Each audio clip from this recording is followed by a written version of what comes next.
My name is Rebecca. Most people call me Becca, though honestly, the only people who ever really called me that with any warmth were my daddy and my therapist. I was 39 years old when this story begins, and if you had looked at my life from the outside in the spring of 2009, you would have seen everything a woman is supposed to want. A 4,000-square-foot house in Ardsley Park, one of the oldest and most beautiful neighborhoods in Savannah, Georgia. 3 kids, a husband with a law degree and a firm handshake, and a company I had built with my own 2 hands from the foundation my father left behind, an agricultural real estate development firm that was turning nearly $50 million a year, even when the rest of the country was still bleeding from the 2008 crash. From the outside, I was the woman people pointed at and said, "She has it all." But let me tell you what that life actually looked like from the inside in March of 2009. I woke up every single morning at 5 o'clock, not because I was a morning person, not because I had some disciplined wellness routine. I woke up because my brain simply would not stay off. I would go downstairs to the kitchen of that beautiful house, make coffee in the dark, open my laptop, and stare at spreadsheets while Daniel, my husband, slept upstairs in our king-size bed like a man without a single thing on his conscience, which, as I would discover later, was one of the most remarkable performances of his entire life. Our bed had 2 pillows.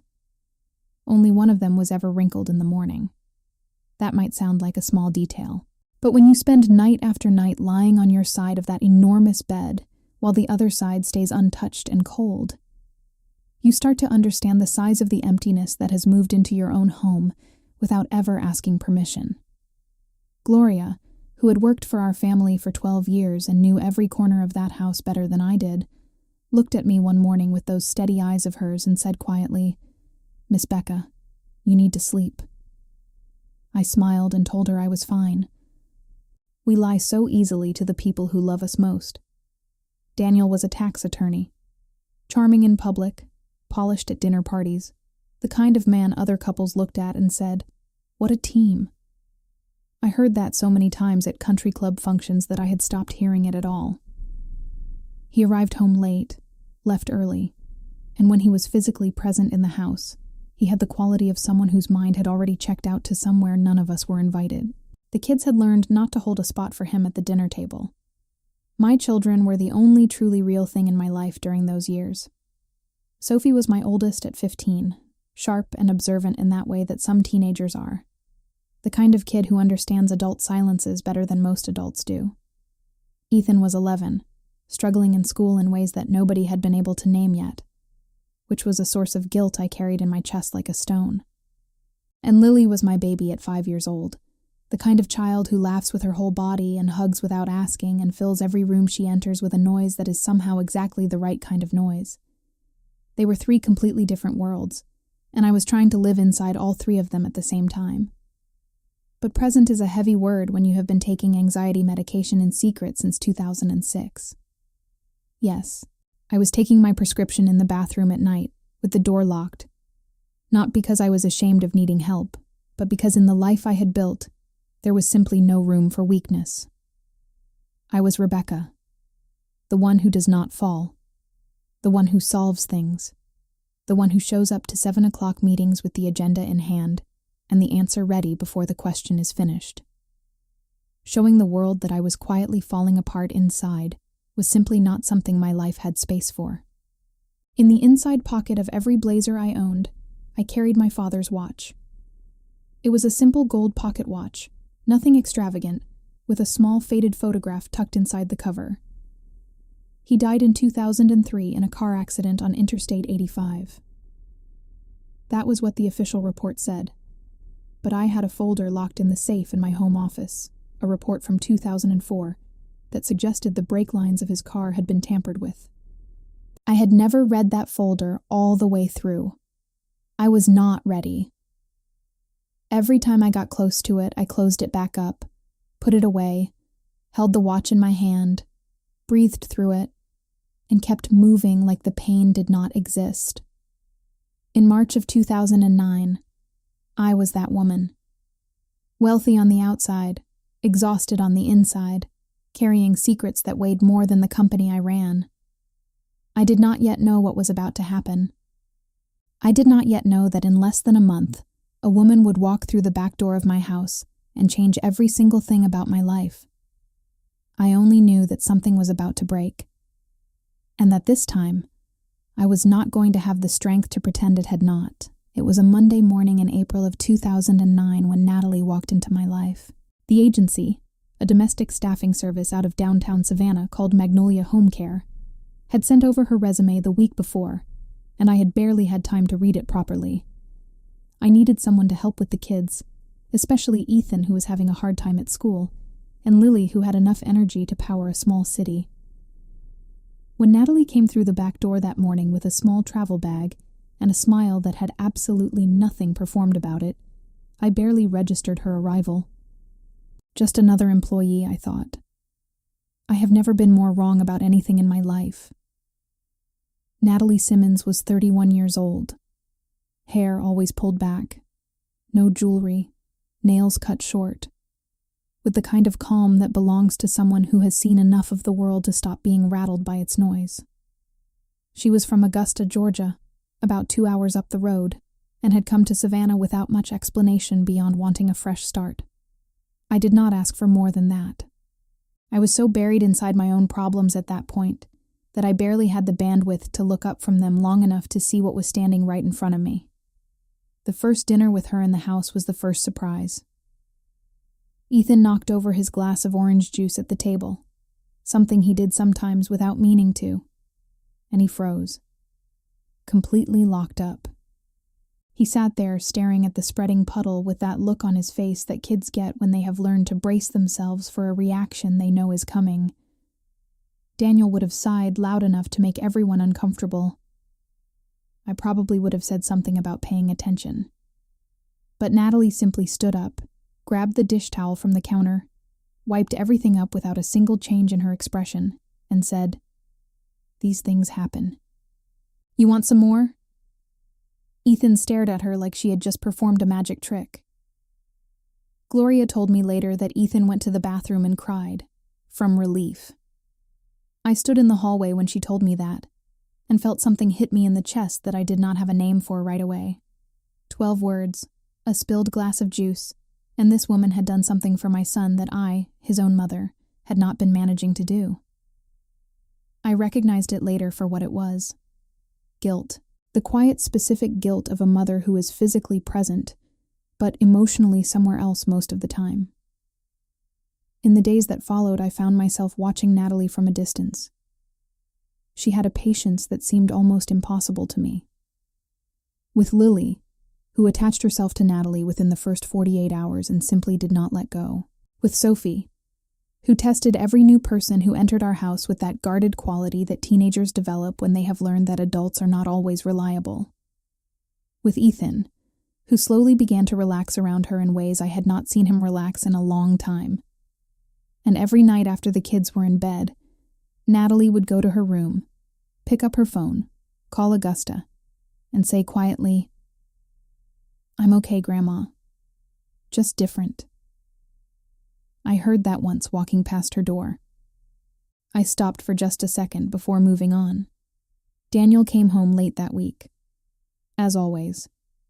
He barely glanced at Natalie. "The new one?" he asked me in the kitchen with that distracted quality of someone asking only to avoid appearing like they did not notice. "Yes," I said. He opened the refrigerator, grabbed a bottle of water, and went upstairs without another word. To Daniel, household staff was furniture.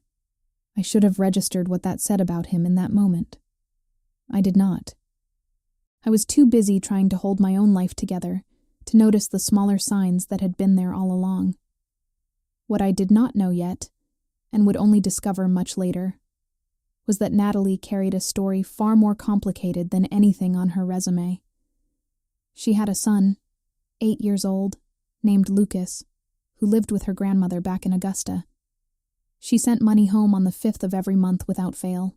The reason Lucas did not live with her was a pain she had not yet found a way to say out loud to anyone. And I, wrapped up in my own secrets, had no idea that the calm and gentle woman who was beginning to hold my household together was carrying her own weight just as quietly as I was carrying mine. That night, after everyone was asleep, I came downstairs for water. The hallway light was on, and through the narrow gap under Natalie's door, I could see the lamp still burning. I slowed down just enough to see her sitting on the edge of her bed, with a small journal in her lap, writing something with the focused care of someone documenting something that matters. She closed the journal deliberately, the way you close something alive, and set it on the nightstand. I moved on without making a sound, but I kept thinking about that gesture, the careful, deliberate way she put that journal away. When was the last time I had treated anything in my own life with that kind of care? I went to bed that night with a feeling I could not identify. It was not suspicion. It was not curiosity exactly. It was something quieter and softer than either of those things. Like something in the house had shifted positions without making any noise, and I was still trying to figure out what was different. In the weeks that followed, I would begin to understand. But before any of that could happen, something much heavier was coming. And it arrived on an ordinary Sunday afternoon in the form of a cell phone left on the kitchen counter, while Daniel was out back with the kids at the pool. It was a Sunday afternoon in June of 2009 when my marriage ended for good. Not with a fight, not with a scene. It ended in silence, on an ordinary afternoon, with a cell phone sitting on the kitchen counter, while Daniel was outside with the kids at the pool. I had no intention of picking up that phone. It was just sitting there on the granite counter, and the screen lit up with a notification, and the name that appeared was Ashley, a junior partner at Daniel's firm. I had heard that name a handful of times over the years, always in passing, always with a naturalness that should have registered differently than it did. I picked up the phone without thinking too hard about what I was doing, and in less than 30 seconds, the floor disappeared from under my feet. 4 months of messages. And it was not just physical. It was planning. It was partnership. Daniel had said things to Ashley in those messages that he had never once said to me in 15 years of marriage. He told her he was staying for the kids and the lifestyle. He told her the marriage had been over for a long time. He told her that once things got sorted out, they could finally stop hiding.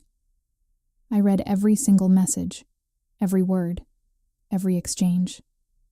And when I finished, I placed the phone back on the counter in exactly the same position it had been in, with the same screen facing up.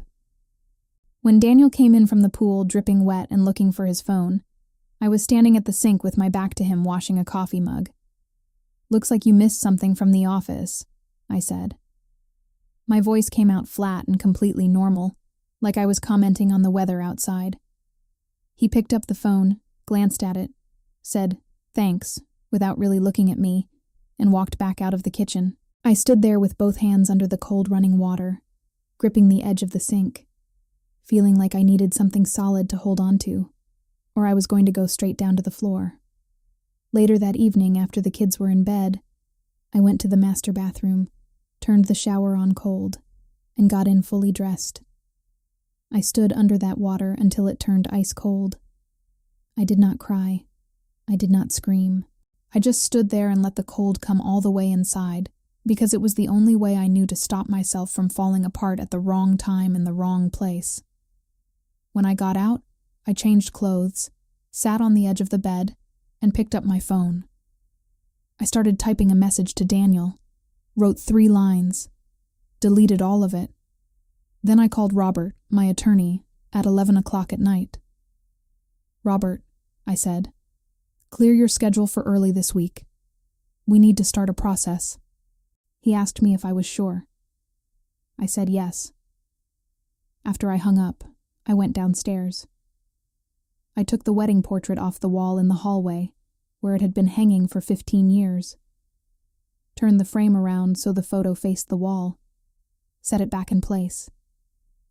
Then I went to my home office, opened the safe, and took out the folder about my father for the first time in 6 years. I laid it on the desk and stared at it for a long time before I opened it. The report was from 2004, commissioned by my mother Margaret, the year after my father died on Interstate 85. The document suggested his brake lines had been tampered with.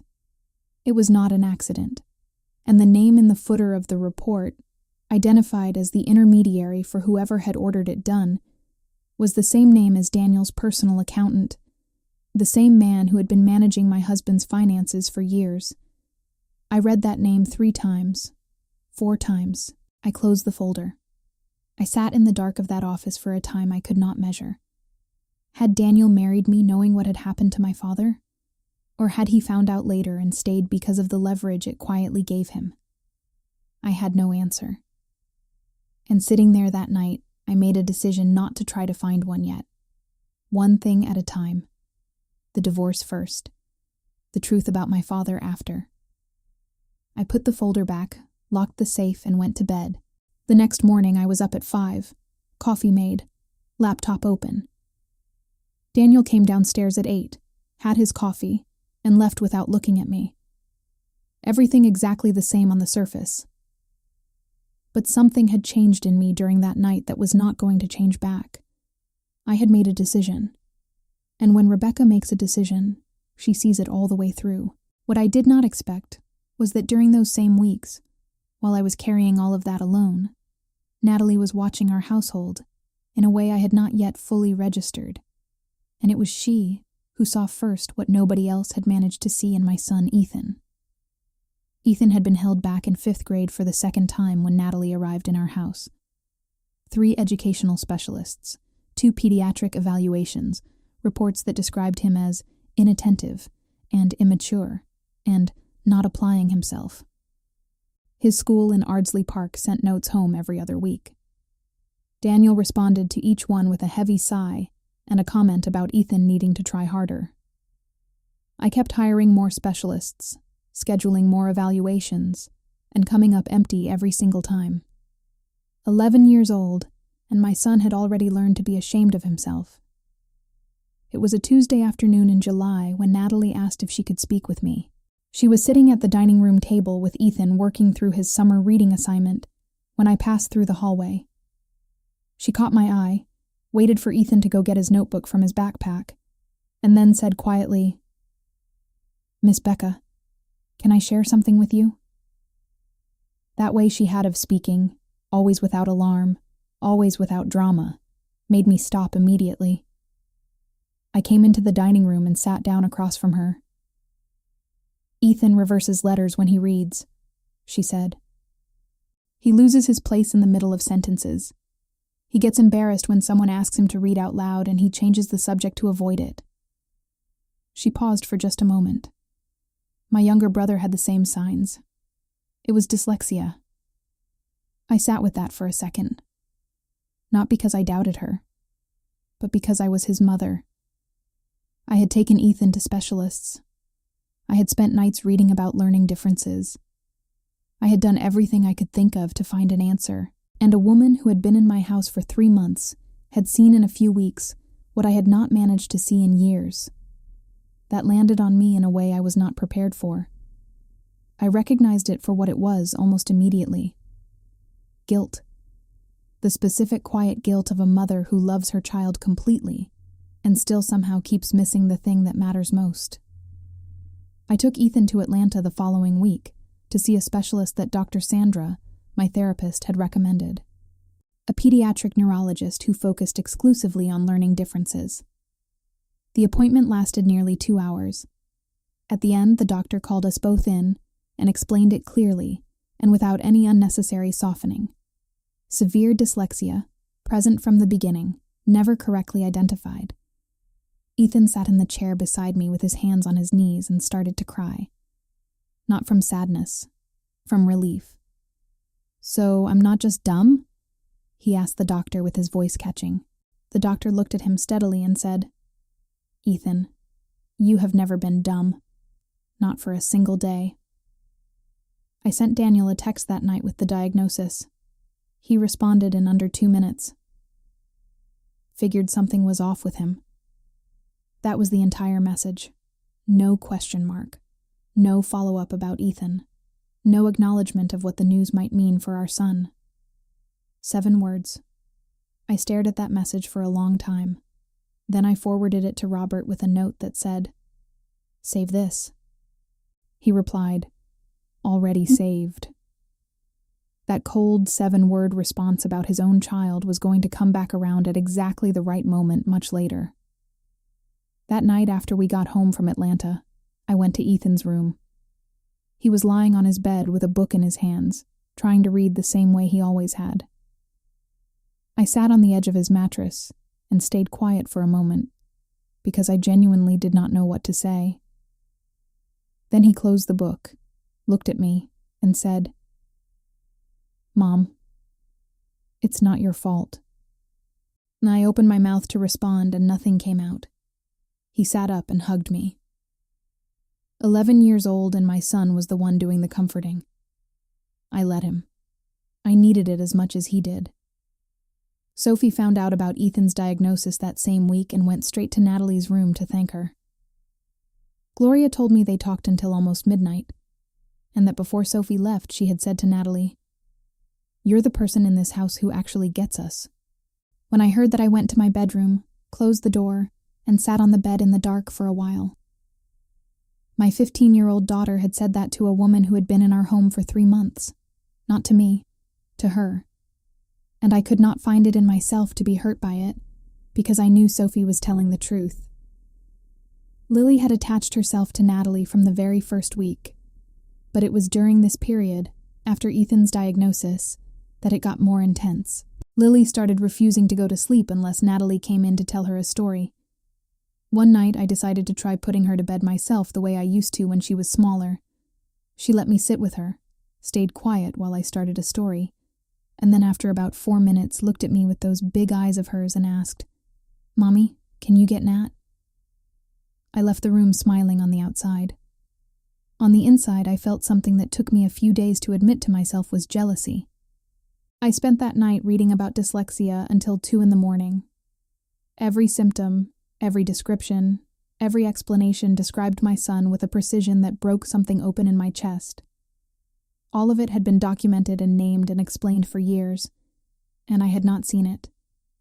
I closed the laptop, went to the bathroom, looked at myself in the mirror for a while. Then I reached into the pocket of my robe for my father's watch, sat on the edge of the bathtub, and held it in my palm until I could breathe normally again. It was what I did when I needed to remember that I had survived worse. What I still did not know was that the worst weeks were not behind me yet, because while I was focused on Ethan, while Natalie was quietly holding our household together with that steadiness of hers, Daniel was pulling further and further away from everything. And one evening in August, with rain coming down outside and the kids asleep, I was going to have the most honest conversation I had experienced in years, just not with my husband. It was a Friday evening in August of 2009 when that night happened. Daniel had said he was traveling for work, which was something I had stopped questioning some time ago, because the answers had never been worth the energy it took to ask. The kids had gone to bed early. The summer rain had started around 8 o'clock, and I was standing in the kitchen with a cup of tea that had already gone cold, when Natalie appeared in the doorway on her way to her room. I still do not know exactly what made me say it. It just came out the way things do when they have been waiting long enough. "Nat, you want some tea before bed?" She stopped in the doorway, looked at me for just a second with that calm expression of hers, and said, "Sure, I'd love some." I put the kettle back on. We took our cups to the back porch, sat in the 2 wooden rocking chairs that faced the garden, listening to the rain coming down on the yard, and for a while, neither one of us said a single word. It was a different kind of silence than I was used to. Not the heavy silence of an empty bedroom. Not the tense silence of a difficult meeting. It was a silence that had room enough for both of us inside it. I am not sure who started talking first. I think it was me. I talked about my father. Something I had not done with anyone outside of Dr. Sandra's office in years. I talked about the watch, about how he tried to teach me guitar one Saturday afternoon when I was 9 and ran out of patience before the end of the first lesson and never tried again. About how he laughed too loud at every joke, good or bad, in a way that embarrassed me as a teenager, and that I would give almost anything to hear one more time. I did not mention the folder. I did not mention the report. I just talked about the man. And it was the first time in longer than I could calculate that I had been able to talk about my daddy without feeling like the ground was going to open up beneath me. Natalie listened without interrupting me once. Then she talked about Augusta, about the grandmother who raised her and her siblings on a seamstress salary and never once complained about any of it, about how her grandmother said every single morning before school that kindness does not cost you anything, said it so many times it stopped sounding like a lesson and started sounding like breathing. And then in the middle of a story about the time her grandmother lost her wallet at the grocery store and came home with more money than she left with, because 3 different strangers had returned cash from their own pockets, Natalie laughed. Loud, genuine, completely unexpected, the kind of laugh that comes from deep in the belly and does not ask permission. And I looked at her with something close to shock because I had not seen that coming. And then I was laughing too, without entirely knowing at what. When was the last time I had laughed like that? I turned that question over in my mind while the sound of it was still in the air between us. I could not find an answer. We stayed on that porch until almost midnight, our tea long cold in our cups, the rain easing off to a soft drizzle. When Natalie stood up to go inside, she said, "Good night, Becca," in that simple, direct way of hers, and went in. I stayed in the rocking chair and looked at the empty chair where she had been sitting. For how long, I honestly cannot tell you. I picked up my phone, found Dr. Sandra's name in my contacts, sat there with my thumb hovering over her name for nearly 3 minutes, did not call. I did not know what I would have said. I did not have words yet for what I was feeling, because I did not fully understand it myself. I put the phone in my pocket, went inside, and went to bed. But sleep did not come easily that night. I lay there thinking about that laugh of hers that had arrived without warning and left without asking permission, and had kept reverberating inside me in a way I could not account for. It was 2 a.m. when my phone lit up with a notification. It was a Facebook post from Courtney, a woman I had considered one of my closest friends for years, writing in her lifestyle column, "A source close to the family confirms that a prominent Savannah agribusiness couple has been living separately under the same roof for over a year. No names, but anyone in our social circle would know exactly who she meant, and there was only one person in the world who could have given her that information." I opened my messages and started typing to Courtney, wrote everything I was feeling. The betrayal, the humiliation of having my private life sold to a Facebook column by someone I had trusted, the specific cold shock of finding out that a friendship I thought was real had been something else entirely for a very long time. I wrote 3 long paragraphs. Then I selected all of it and deleted every word. Closed the app, set my phone face down on the nightstand, and decided in that moment that I was done. Not done in a dramatic way. Done in the quiet, permanent way that is much harder to come back from than any fight. I was simply going to stop answering, stop returning calls, stop existing in Courtney's life without ever explaining why. Sometimes silence is the only response that carries the full weight of what you feel. The next morning, Courtney called twice. I did not answer. She sent a message saying she had seen the post, claiming she had not been the source, saying someone must have leaked it without her knowledge. I read it and put my phone in my pocket without replying. I never replied. That silence lasted permanently. Losing a friendship of years hurts differently than losing a marriage. With Daniel, I had already known for a long time that I was losing something that had stopped being real. With Courtney, I had still believed there was something genuine there. Discovering there was not was its own specific kind of grief on top of everything else I was already carrying that month. August was ending, and I had lost my husband and my closest friend in the same 30 days. But the worst had not arrived yet. Because Daniel did not know that I knew everything. And while he was walking around that house believing he was still in control of the situation, I was quietly building something with Robert that was going to change everything in a dining room on a Thursday night in September. I spent 3 weeks meeting with Robert in secret. Early mornings before my first calls, lunch hours when Daniel thought I was with clients. We built the case carefully and completely. The messages, the bank statements showing transfers to accounts I had never authorized, financial movements that pointed to something much larger than a man having an affair. And then, 5 days before the meeting I had scheduled, something happened that I had not anticipated. Ashley contacted Robert's office directly. She called asking for an urgent meeting. I went without knowing exactly what to expect.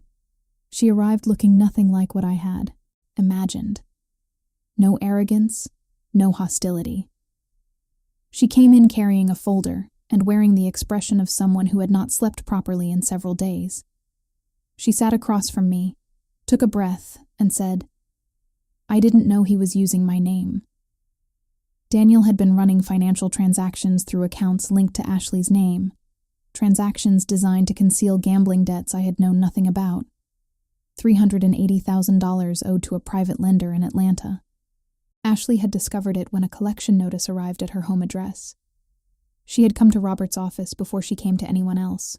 She handed over everything: documents, statements, emails. I listened to her talk for nearly 40 minutes without saying a single word.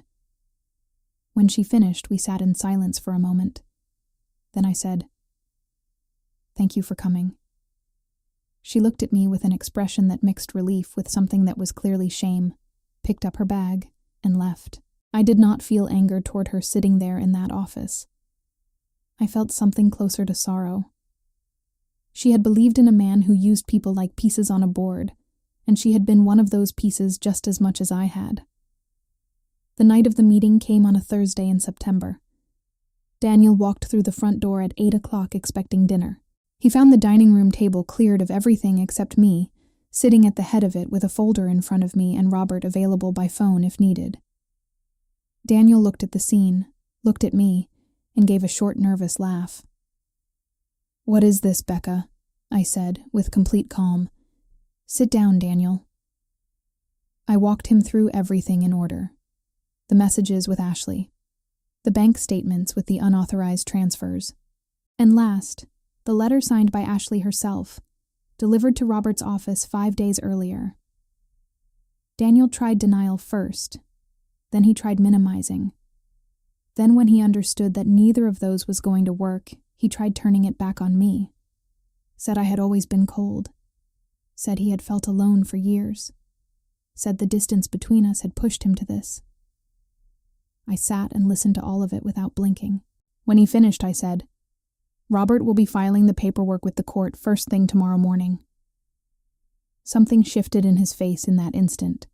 The performance dropped.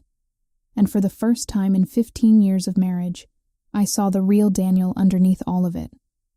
He stood up, hit the flat of his hand on the table, and walked toward the door. Before he walked out, he stopped, turned around, looked at me with something cold and calculated that I had never seen in him before, a look that had nothing left of the charming man from the country club, and said in a low, quiet voice, "You are going to regret every single choice you made in this house." He did not raise his voice. He did not need to. Those words said in that tone were more threatening than anything he could have screamed. The door closed, and I sat alone in that dining room with the folder in my hands, and the silence coming back in around me.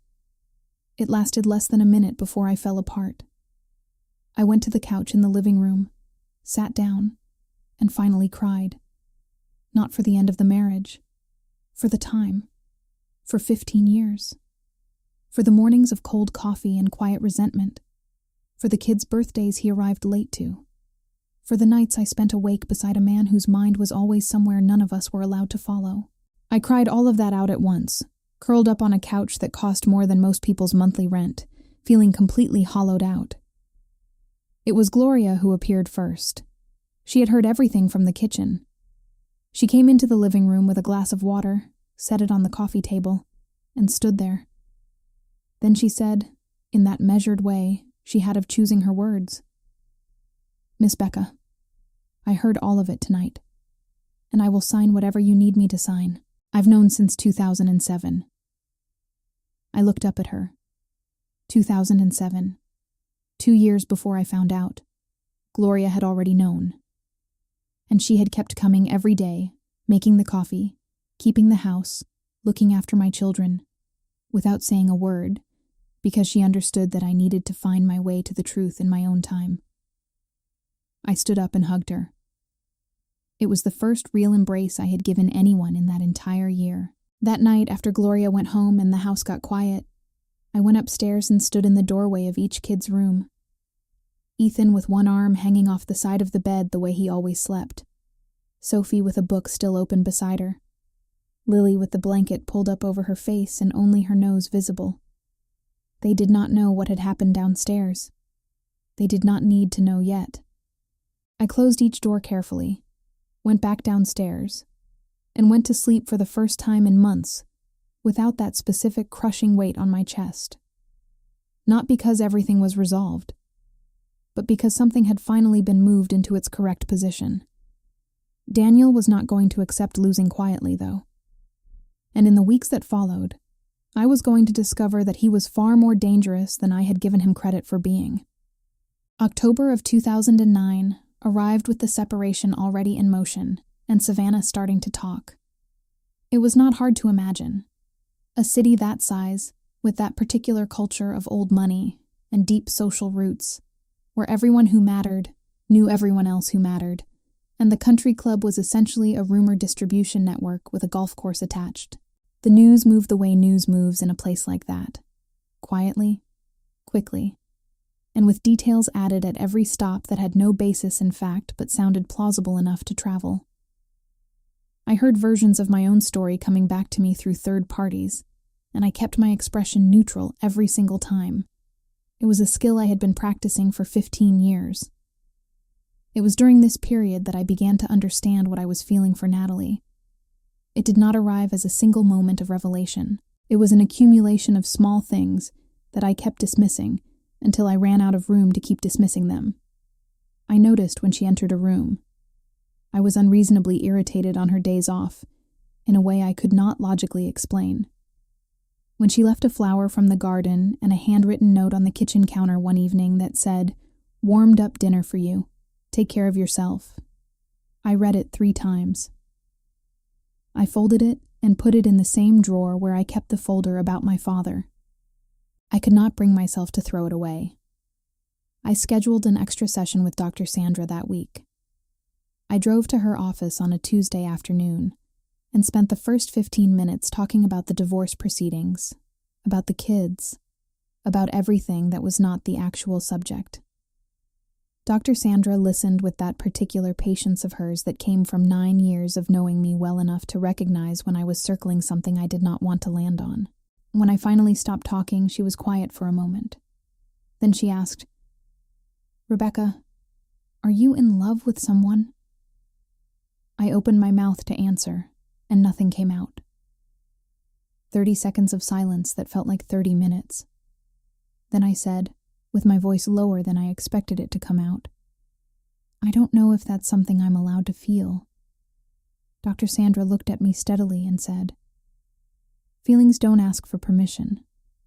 I sat there looking at my own hands for a long time after that.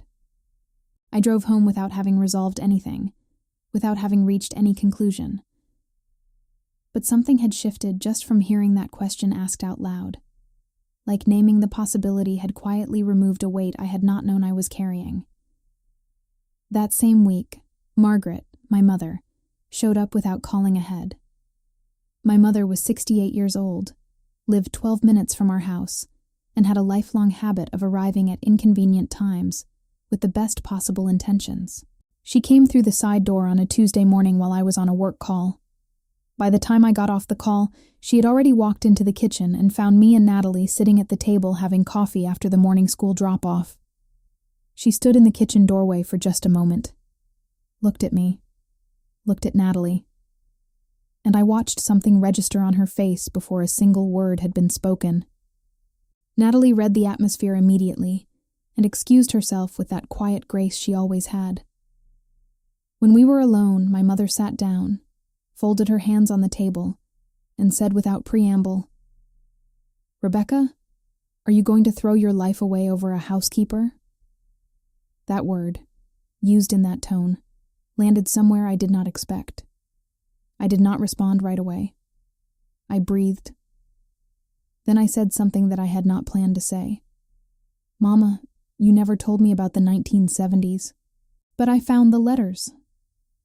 My mother's face went completely still in a fraction of a second. 40 seconds of absolute silence. She picked up her purse slowly, stood up, and walked out without another word.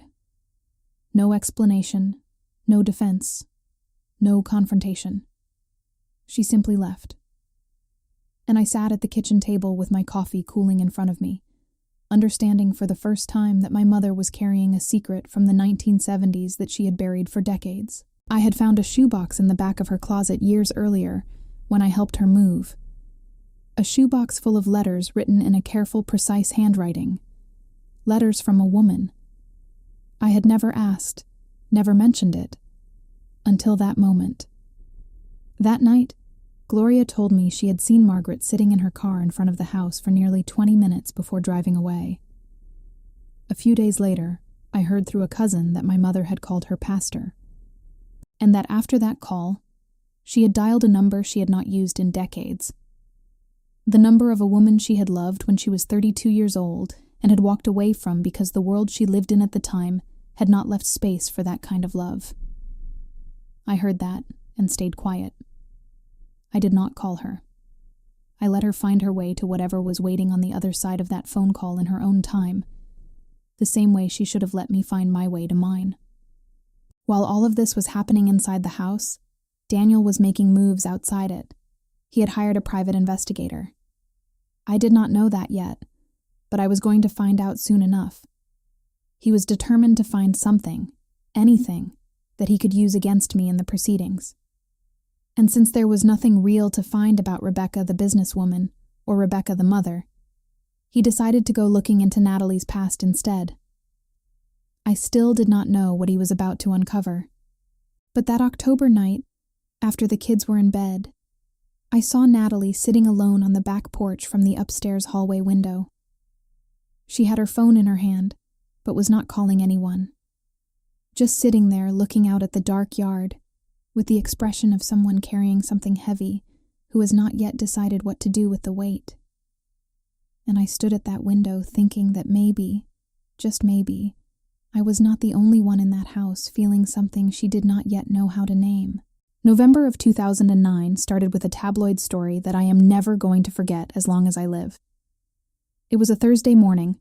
The kids had just left for school, and I was on my second cup of coffee when my assistant sent me a text that said, "Miss Becca, have you seen the Savannah lifestyle section this morning?" I opened the link, and there it was, a full-page spread with the headline, "The Housekeeper and the Heiress, the Scandal Savannah's Elite Didn't See Coming." Daniel had given everything the private investigator had found on Natalie to a local gossip publication. The postpartum depression from 2004, the 3 months in a treatment facility, the temporary custody arrangement that had placed Lucas with her grandmother while Natalie recovered, the fact that even after her full recovery, she had not brought Lucas back to live with her, because her grandmother had raised the boy as her own, and Natalie, out of love for her son, had made the most painful kind of peace with that arrangement. All of it was there, laid out in the specific cruel language of a publication that wanted to damage rather than inform. I read the entire article before Natalie woke up. I went to her room and knocked on the door. She opened it still half asleep, looked at my face, and understood before I said a single word. I watched the color drain out of her expression. She opened her mouth to start explaining, to start apologizing for a secret she had never owed me in the first place, and I held up my hand. "Natalie." She stopped. "You do not owe me one word of explanation." She stood there looking at me for a moment, and then nodded slowly, just once, with her eyes bright. That day was one of the hardest of the entire story. Natalie moved through the house quietly, withdrawn in the way people get when they feel exposed without having chosen to be. The kids sensed something was wrong without asking about it directly. Gloria stayed close to Natalie all afternoon without making a production of it, in that discreet way Gloria had of caring for people. And I was stuck somewhere between rage at Daniel, grief at watching Natalie carry that exposure, and a clarity about my own feelings that was becoming harder to avoid by the hour. Sophie found out about the article at school. A classmate had shown it to her during lunch with the particular casual cruelty that some teenagers have when it comes to spreading bad news. Sophie came home that afternoon, went straight upstairs without speaking to anyone, and 30 minutes later I heard the notification sound of a Facebook post being published from her room. I checked it later. She had written without using any names. Some people go through hell and come out the other side still choosing to be kind. That kind of person deserves respect, not judgment. Within 48 hours it had been shared over 200 times across Savannah, the city divided in the comments. My 15-year-old daughter had done publicly what I was still too afraid to do. Daniel was not finished. That same week he filed an emergency motion with the court requesting that Natalie be prohibited from having contact with the children, citing what he called psychologically inappropriate influence. The argument was built entirely on implication and legal maneuvering, rather than any documented evidence of harm. But the judge who reviewed the emergency motion was a member of the same country club as Daniel, and had been for over a decade. The motion was granted within 48 hours.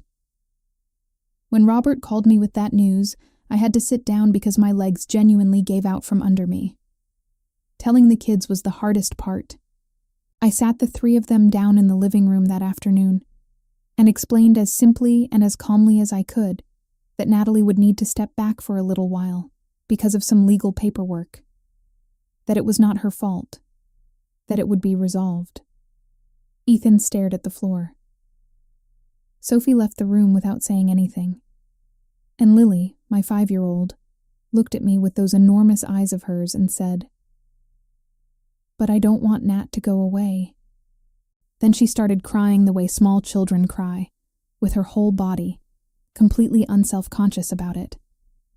Gloria, who was standing in the hallway, quietly took out her son's cell phone and pressed record. 8 minutes of video. Lily calling for Natalie. Ethan with his back turned and his shoulders hunched forward. Sophie coming back to the doorway with her arms crossed and her face tight in that way she had of holding enormous things very still. And me, in the middle of all of it, trying to keep my voice steady while everything inside me was coming apart. Gloria delivered that video to Robert the following morning, along with a written statement covering 12 years of working inside that household. "This right here is worth more than anything his lawyers are going to put in front of that judge," she told Robert when she handed it over. She was absolutely right. While the legal process moved forward, I had a long conversation alone with Natalie. It was an afternoon when the kids were out and the house was quiet. We sat in the kitchen, and for the first time she told me everything about Lucas, about 2004, about the 3 months in the treatment center, about the decision to leave her son in Augusta that had been made out of love and not abandonment. She spoke looking at her hands for most of it. When she finished, I said, "You are one of the most courageous people I have ever known." She looked up at me. "Not because you survived all of that, because you came out the other side still choosing to be gentle with the world." Then she asked me, in a voice that was quiet and completely direct, "Why do you look at me the way you look at me?" The silence that followed lasted 8 full seconds. I counted them without meaning to, because each one had a weight I could feel in my chest. I did not answer. But I did not look away either. And I think it was in that silence, those 8 seconds between us in my kitchen on a November afternoon in Savannah, that we both understood something had changed between us in a way that was not going to change back. But before anything between us could move forward, December arrived. And with December came a Christmas night that neither one of us had planned, and that I will never stop being grateful for. Christmas of 2009 was the strangest and most beautiful holiday I had ever experienced, both of those things completely at the same time. Daniel was in Atlanta with Ashley.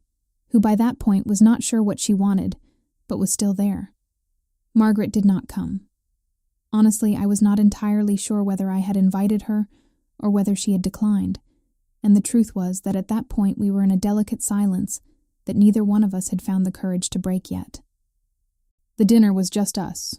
Me, Natalie, Sophie, Ethan, Lily, and Gloria, who arrived with a pan of homemade cornbread dressing that she set on the table like it was the most natural thing in the world, and absolutely nobody was going to argue with her about it. The table looked beautiful in the simple way that tables look beautiful when nobody is performing for anyone. No formal centerpiece, no pressure. Ethan helped fold the napkins and was proud of the results, even though they were slightly uneven. Sophie put a playlist on the small kitchen speaker, something soft and unhurried that I did not recognize, and did not ask anyone's opinion about it. Gloria served everything with that particular satisfaction she had when she was feeding people she cared about, and Natalie sat in the place that had quietly become her place at the table without anyone having formally assigned it to her, because that was how it had happened with everything involving Natalie in that house. The meal was easy and warm right up until dessert. That was when Lily, with Gloria's cornbread dressing on her chin and a look of absolute 5-year-old certainty on her face, turned to Natalie with the directness that small children have when they have not yet learned to soften what they mean. And she asked, in a clear, bright voice that carried across the entire table, "Nat, are you going to stay forever?" Every person at that table went completely still. Ethan stopped moving his fork. Sophie looked up from her plate. Gloria held her serving spoon suspended in the air. I looked at Natalie. Natalie looked at me. 4 seconds, maybe. But inside those 4 seconds, there was a great deal that neither one of us said out loud. Natalie smiled at Lily with that smile of hers that started slow and meant everything, and said, "I'm right here right now, sweet girl. That's what matters." Lily accepted that answer with the easy satisfaction of a child who has gotten enough of what she needed and went back to her dessert. Sophie looked at me for just a moment. I looked away. But I had seen it. Sophie had seen everything. That night, after the kids were in bed, Natalie and I washed the dishes together. There was no practical reason for it. Gloria could have left everything for the morning, and no one would have said a word. But we stayed in the kitchen, me washing and Natalie drying, in the quiet of a Savannah Christmas night. We talked about small things mostly, about the new school in Atlanta, where Ethan was going to start in January, about Lily's plans to grow tomatoes in the spring, a project she had announced at dinner with the full seriousness of a business proposal. The words themselves were ordinary, but what I remember from that night is not the words. It is the comfortable silence between the words. The specific ease of two people who no longer need to fill the space between them. When we finished, Natalie folded the dish towel, set it on the counter, and stood still for just a moment. Then she turned and said, with that direct way she had of saying important things, simply, "Thank you for not sending me away when that article came out." I shook my head. She nodded slightly, like something had settled inside her, and started toward the hallway. I stayed in the kitchen a while longer with the light on, listening to the quiet of the house. And I thought that it was the first Christmas Eve in years that I was going to go to sleep without that specific heaviness in my chest that had become so familiar I had almost stopped noticing it was there. 2 days later, on December 26th, Robert called at 8 in the morning. The video Gloria had recorded, combined with her written statement and the evidence we had already assembled, had given our legal team enough to challenge the emergency motion. The judge who had granted it was under review for a separate matter involving a conflict of interest, and the case had been reassigned to a different judge entirely. The motion was being vacated. Natalie could stay. When I hung up the phone, I went straight to Natalie's room and knocked. She opened the door still in her pajamas, looked at my face, and waited. I said, "The motion was thrown out. You're not going anywhere." She stood there looking at me for a moment with the expression of someone hearing news they had been afraid to believe was possible. She closed her eyes briefly, the way you do when something lands that you needed to land. When she opened them, they were bright. She said, "Thank you, Becca." I wanted to say a great many things. I said none of them. I went back to the kitchen to make coffee, because it was what I knew how to do, when I did not know what else to do. That afternoon, I received the news I had been waiting on for months. Full custody of all 3 children had been granted to me by the newly assigned judge. Daniel would have supervised visitation pending the outcome of the conflict of interest review involving the previous judge. When I read that, I sat down in my office chair and stayed very still for a long time. I did not cry from sadness, and I did not cheer out loud. I let the air out of my lungs slowly, the way you do when you have been holding your breath for so long you have forgotten what it feels like to breathe normally. I reached into my pocket for my father's watch, held it in my closed hand for a while. When I stood up from that chair, Natalie was in the office doorway. I had not heard her come. She was just there, the way she always was when I needed her to be, without having been called. I walked across the room and hugged her with everything I had, feeling months of accumulated weight releasing all at once. She held me back. When I pulled away to look at her, we were standing close, faces near, neither of us speaking. And then I kissed her. Lightly, carefully, honestly. The way you do something that you have known was true for a long time and are finally admitting out loud. Natalie closed her eyes. When she opened them, she said, barely above a whisper, "I didn't know I could feel this way about a woman." I said, "I knew. I just didn't know what to do with it." We stood there in the quiet of that office, not entirely sure what came next. And then my phone buzzed on the desk. I looked at it. It was Daniel. The message read, "We need to talk. I found out something about Natalie that you need to know." I stared at Daniel's message for a length of time I genuinely cannot measure. Natalie was still standing beside me, and she watched my expression change. She did not ask what it was. She just waited, the way she always waited, with that patience of hers that never felt like pressure. I turned the phone face down on the desk and said, "Nothing that can't wait." But I already knew that was not entirely true. Daniel never sent a message without a purpose behind it. Every word he chose was a calculation. In the days that followed, I carried that message around in my head without responding to it. Robert advised me to leave it alone. "Let him speak through his attorney if he has something relevant to say," he told me. "That message is a hook. He wants a reaction." I followed the advice, but the words sat with me regardless. I found out something about Natalie. What could he possibly have found that I did not already know? I knew about Lucas. I knew about 2004. I knew about Augusta. What else was there that Daniel thought was going to shake something loose? January of 2010 came in cold for Savannah, which meant temperatures in the 40s that the city treated like a genuine emergency. The divorce proceedings were in their final phase. The new judge was conducting everything with a seriousness and impartiality that the previous one never had. Daniel tried everything in those final weeks. He challenged my fitness as a parent. He questioned the environment the children were living in. He implied that Natalie's presence was damaging in ways he could not quite document, but kept gesturing toward. And then, in a hearing that I will never forget, his attorney went a step further. He called Dr. Sandra to the stand and began questioning her about her personal life, attempting to suggest that her own identity had caused her to influence my choices in a way that was professionally inappropriate. I was sitting at that table when it happened, and I felt my stomach drop. Dr. Sandra sat in that witness chair with a composure that I have spent a great deal of time since then trying to learn from. She answered every single question with clinical precision, and not one syllable of unnecessary information. When Daniel's attorney pushed further into territory that was clearly designed to humiliate rather than illuminate, the judge removed her glasses, set them on the bench, and said in a voice that did not rise at all but somehow filled every corner of that room, "Counsel, I am ending this line of questioning and entering a formal reprimand in the record." Complete silence in the courtroom. Daniel stared at his own attorney with an expression that was equal parts fury and desperation. He was losing control of the story he had been trying to tell, and he knew it. The rest of the proceedings moved quickly after that. Full custody confirmed. Daniel's visitation to remain supervised pending the outcome of the conflict of interest investigation into the previous judge.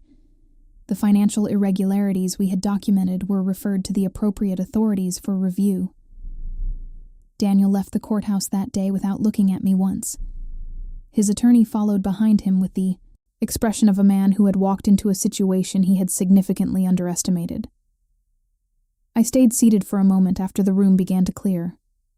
Robert sat beside me without saying anything, giving me the space that he always seemed to understand I needed before I could speak. I took my father's watch out of my jacket pocket, held it in my palm, thought about him, thought about the photograph inside and the smile in it, and all the years he had not been here to see. Thought about what I might say to him if I could say anything at all. I did not say any of it out loud. I just held the watch and let the moment be what it was. Natalie was waiting on the courthouse steps when I came out. She had not come inside because I had not asked her to, and she had understood that without needing an explanation. But she was there, standing on the steps in the January cold with her coat pulled around her, watching me come down toward her. When I reached her, she did not ask about the outcome or the details or what happened inside. She just said, "Ready to go home?" I said, "Yes." She held out her hand. I took it, and we walked to the car. On the drive back, I did not say much. Natalie did not push for conversation. She kept her hand on mine when the road allowed it, and occasionally glanced over at me with that steady expression of hers that always managed to say more than words would have. When we pulled into the driveway on Ardsley Park, the kids were still at school, and the house was quiet. I went inside, walked to my office, opened the safe, and took out the folder about my father. I carried it to the kitchen table and set it there. Did not open it. Just left it there while I made myself a cup of coffee and stood at the window looking out at the garden Natalie had been tending since the spring. Natalie came in a few minutes later and saw the folder on the table. She looked at it and then looked at me. I said, "I think it's time." She sat down across from me without saying anything else. I opened the folder and read through it completely for the first time from the first page to the last, with Natalie sitting across that kitchen table, and the January light coming through the window, and my coffee going cold beside me. The report from 2004 laid everything out in language that was careful and specific and impossible to dismiss. The brake line tampering, the name of the intermediary, and at the end of the document, referenced in 2 separate places as the individual who had commissioned the arrangement, a name I recognized, a name I had shaken hands with at industry events, a name I had sat across from at business dinners where he had smiled at me and commented on how much I reminded him of my father. I closed the folder, picked up my phone and called Robert at what was by then close to 9 o'clock at night. He answered on the second ring. I told him the name. He was quiet for a moment and then said, "Rebecca, I need you to bring me that folder first thing tomorrow morning. Do not contact anyone else tonight." I said I understood. I hung up. And I sat at that kitchen table in the quiet of a January night in Savannah, with the folder in front of me and my father's watch in my hand, and Natalie sitting across from me not saying a word, and not needing to. After a long time I looked up at her and said, with a voice that came out quieter than I expected, "I think Daniel knew who had my father killed." Natalie held my gaze for a moment. Then she stood up, came around the table, and sat in the chair right beside me. She did not offer solutions or reassurances. She just stayed, and that was everything.